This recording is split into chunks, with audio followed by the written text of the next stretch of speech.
என்ன தெரியுமா? 2.5 வருஷம் ஆகி போச்சு. 1000 ரூபாய் கொடுக்கறேன்னு ஏமாத்தி இருந்தாங்க. அந்நியார் அவர்கள் தலைமையில ஆர்ப்பாட்டம் நடந்த உடனே அந்நியாரை பார்த்து பயந்து ஸ்டாலின் தரேன்னு சொல்லிக்கிறாருன்னு சொல்லி சந்தோஷப்பட்டாங்க. அதற்கு பிறகு 2 நாள் பொறுத்து ஒரு அறிக்கை விடுறார் ஸ்டாலின் அவர்கள். என்ன தெரியுமா? சட்டமன்ற தேர்தலின் போது நான் ஒரு வாக்குறுதி கொடுத்தேன், தாய்மார்களுக்கு குடும்ப தலைவர்களுக்கு 1000 ரூபாய் தரேன்னு. அதை தரங்க, அதில் ஒரு சின்ன திருத்தம்னாரு.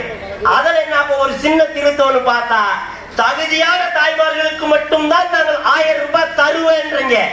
முதலமைச்சர் ஸ்டாலின் அவர்களே, உங்களை பார்த்து நாங்க ஒரு கேள்வி கேட்கிறோம். தகுதியான தாய்மார்கள் என்றால் யார்? தகுதி இல்லாத தாய்மார்கள் யார்? நான் உதாரணத்துக்கு ஒன்று கேட்கிறேன் உங்ககிட்ட. என்னுடைய மனைவி பேர் ஆஷா பேகம். என் மனைவிக்கு இப்ப 1000 ரூபாய் வர்றதில்ல. அப்ப என் மனைவி குடும்ப தலைவிக்கு தகுதி இல்லையா? மக்களாகிய நீங்க सूझ देखना भाई को हम पूरा तुम्हें अब मेरी दो आशा माँ को 1000 रुपए आता नहीं, वैसा तो मेरी दो आशा माँ को कुटुंब தலைவி தகுதி नहीं की तुम ना पूरा ठकान है. உங்களை ஏமாற்றுவதற்கு ஸ்டாலின் சொல்கின்ற பொய்யான வாக்குறுதிகள். தாய்மார்களை இப்படி ஏமாத்தினாரு. மாணவிகளை ஏமாத்த ஒண்ணு பண்ணார். என்ன தெரியுமா? திமுக ஆட்சிக்கு வந்தது நீங்க ஓட்டு போட்டீங்கன்னா தமிழகத்தில் நீட் தேர்வை ரத்து செய்வேன்னு சொன்னார். சொன்னாரா இல்லையா? தேர்தல் வாக்குறுதி கொடுத்தாரு. இது வரைக்கும் நீட் தேர்வு ரத்து செய்யல. போன பாராளுமன்ற தேர்தலையும் அதே நீட் தேர்வு ரத்து செய்யணும் தேர்தல் வாக்குறுதி கொடுக்கிறாரு. அதான் பரவாயில்ல. அவங்க மகன் உதயநிதி ஸ்டாலின் இருக்காரு இல்லையா, அவர் சட்டமன்ற தேர்தலின் போது ஒன்று சொன்னாரு. அவர் சொன்னது என் காதுல இப்ப கூட பளிச்சுன்னு கேக்குது. என்ன சொன்னார் தெரியுமா? எங்க அப்பா ஸ்டாலினுக்கு ஓட்டு போட்டு தமிழ்நாட்டுக்கு முதலமைச்சர் ஆக்கிட்டீங்கன்னா எங்க அப்பா நீட் தேர்வை ஒரே கையெழுத்த கேன்சல் பண்ணிடுவாரு. அந்த ரகசியம் எனக்கு மட்டும் தெரியும்னாரு.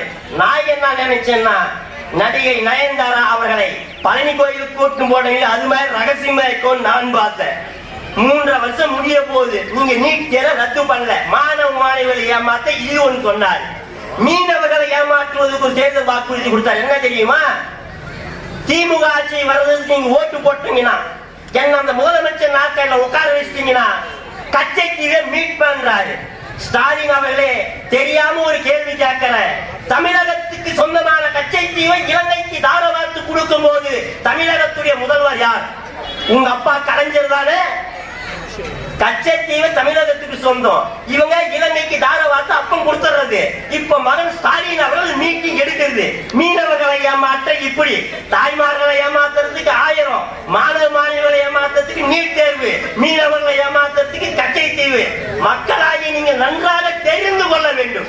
புரட்சி கலைஞர் கேப்டன் அவர்கள் நல்லவன், வல்லவன், நியாயமானவன், ஊழலுக்கு துணை போக மாட்டார். லஞ்சம் என்பதே அவருடைய அகராதியில் கிடையாது. அப்படியாப்பட்ட நல்ல தலைவருக்கு நீங்கள் வாய்ப்பு தந்திருக்க வேண்டும். இப்போது ஒன்றும் இல்ல.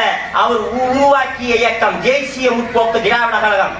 ஒரு முறை நீங்கள் அதற்கு வாய்ப்பு தந்தீங்கனாதான் அந்நியார் அவர்கள் உங்களுக்கு என்ன செய்ய இருக்கிறார் என்பதை நீங்கள் புரிந்து கொள்ள வேண்டும். அது மட்டும் கிடையாது, நீங்க கொஞ்சம் யோசனை பண்ணி பாருங்க. ஸ்டாலின் அவர்கள் இப்ப அமெரிக்காவுக்கு போய்கிறார். அங்க கடற்கரையில் ஒரு சைக்கிள் ஓட்டுறார். பேப்பர்ல டிவியில பார்த்திருப்பீங்க. அதை பார்த்துட்டு ராகுல் காந்தி இவர் என்ன சொல்றாரு தெரியுமா? பேஸ்புக்ல போடுறாரு. என்னன்னு, அடடா நீங்க அமெரிக்கால சைக்கிள் ஓட்டுறது எனக்கு ரொம்ப ரொம்ப சந்தோஷமா இருக்குது. நாம 2 பேரும் சேர்ந்து மெட்ராஸ் பீச்சில் எப்ப கட்ட விடலாம்னு கேட்கிறோம் சைக்கிள். அதுக்கு ஸ்டாலின் சொல்றாரு, நீங்க எப்ப வேணாலும் வாங்க, நாம 2 பேரும் சேர்ந்து பீச்ல சைக்கிள் ஓட்டு என் வீட்டுல உங்களுக்கு அசைவ உணவு போடுறான்றாரு. ஒண்ணு பாருங்க, சோனியா காந்தியை பார்க்கறதுக்கு, ராகுல் காந்தியை பார்க்கறதுக்கு, காங்கிரஸ் கட்சி தலைவர்களை பார்க்கறதுக்கு டெல்லிக்கு போறாரு. சோனியா காந்தி வீட்டுல போய் உட்கார்ந்து சோறு சாப்பிடுறாரு, டீ குடிக்கிறாரு. கர்நாடகாவுக்கு போறாரு, அங்க சித்தராமையா வீட்டுல சோறு சாப்பிடுறாரு, எல்லாம் பண்றாரு. ஆனா காவேரி பிரச்சனையை மட்டும் அவங்க பேச மாட்டேன்றாரு. யாருன்னு கேட்டா காங்கிரஸ் கூட்டணி இவங்களுக்கு வேணும், இவங்களுக்கு காங்கிரஸ் கூட்டணி வேணும். மக்களாகி உங்களை ஏமாற்றுவதற்கு திமுக பல விஷயம் தெரியும். ஒரே ஒரு மெசேஜ் சொல்லிட்டு முடிச்சிடலான்னு பாக்குறேன். ஏன்னா எனக்கு பிறகு நிறைய பேர் இருக்கிறாங்க. ஒண்ணும் கிடையாது. இன்றைக்கு முதலமைச்சர் ஸ்டாலின் அவர்கள் டெய்லி ஒண்ணு சொல்றாரு. என்ன சொல்லுங்க? 40க்கு 40 நாங்க ஜெயிச்சிட்டோம், 40க்கு 40 நாங்க ஜெயிச்சிட்டோன்றாரு. 40க்கு 40 நீங்கள் எப்படி ஜெயித்தீர்கள் என்பது எங்களுக்கு தெரியும். தேர்தல் கமிஷன் எம்பி எலெக்ஷன் அறிவிக்கிறதுக்கு முன்னே இவர் 40 தொகுதிக்கு 40 ஐடியா போட்டாங்க. ஒரு தொகுதிக்கு ஒரு ஐடியா. ஏன்னா எல்லா தொகுதியும் ஒரே மாதிரி பண்ணா மக்களாகி நீங்க அவங்களை கண்டுபிடிச்சிடுவீங்க. உங்களை எப்படி ஏமாத்தணும்னு 40 தொகுதிக்கு 40 போட்டாங்க. ஃபர்ஸ்ட் இந்த வேலூர் தொகுதியை சொல்லலாம். வேலூர் தொகுதி என்ன தெரியுமா பண்ணாரு? இந்த தொகுதிக்கு ஒரு ஃபார்முலா, துரைமுருகன் அழுந்தினே ஓட்டு கேட்டாரியா. வேலூர் பாராளுமன்ற 40 தொகுதிக்கு 40 ஐடியா பண்ணாங்க.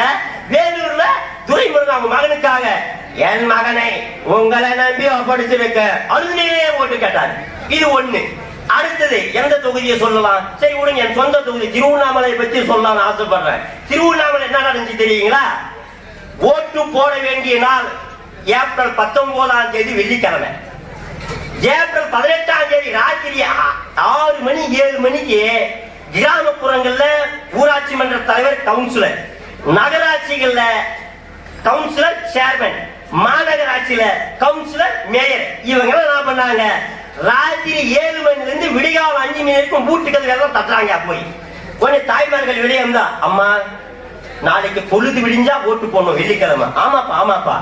பாருங்க, முதலமைச்சர் ஸ்டாலின் அவர்கள் எங்க கிட்ட மூட்டை மூட்டையா பணம் கொடுத்துட்டு, அது எங்க கிட்ட வந்து சேர்ந்துருச்சு. இப்ப நாங்க உங்களுக்கு ஓட்டுக்கு காசு கொடுக்க முடியாது. ஏன்னா தேர்தல் கமிஷன் எல்லாம் பார்த்துக்கிறாங்க. நாங்க காசு கொடுக்கும் போது எங்களை பிடிச்சிக்குவாங்க. அதனால இப்ப நீங்க இருந்துட்டு நாங்க ஒரு டோக்கன் தரோம். எத்தனை பேர் இருக்கிறீங்க? அம்மா என் வீட்டுல 3 பேர். இந்த 3 டோக்கன் வச்சுக்கோ. நாளைக்கு ஓட்டு போட்டு நாளைக்கு சனிக்கிழமை காலங்காத்தால ஒரு ஓட்டுக்கு 2000 சொல்லி உனக்கு 3000 கொடுத்தாங்க. அடுத்த வீடு கதவை தட்டுறாங்க, என்ன காசு வந்துருச்சு, மூட்டை மூட்டையா இருக்குது, இப்ப கொடுக்க முடியாது, நாளைக்கு ஓட்டு போட்டு எத்தனை 6 டோக்கன், இந்த 6 ஓட்டு 12000 கொடுக்குற. இப்ப நாங்க நைட் பூரா மொத்தம் கொடுத்து முடிச்சுட்டாங்க. அதை நம்பி தாய்மார்கள் என்ன பண்ணாங்க? சரி போப்பா, ஒரு தலைவர், ஒரு கவுன்சிலர், ஒரு மேயர்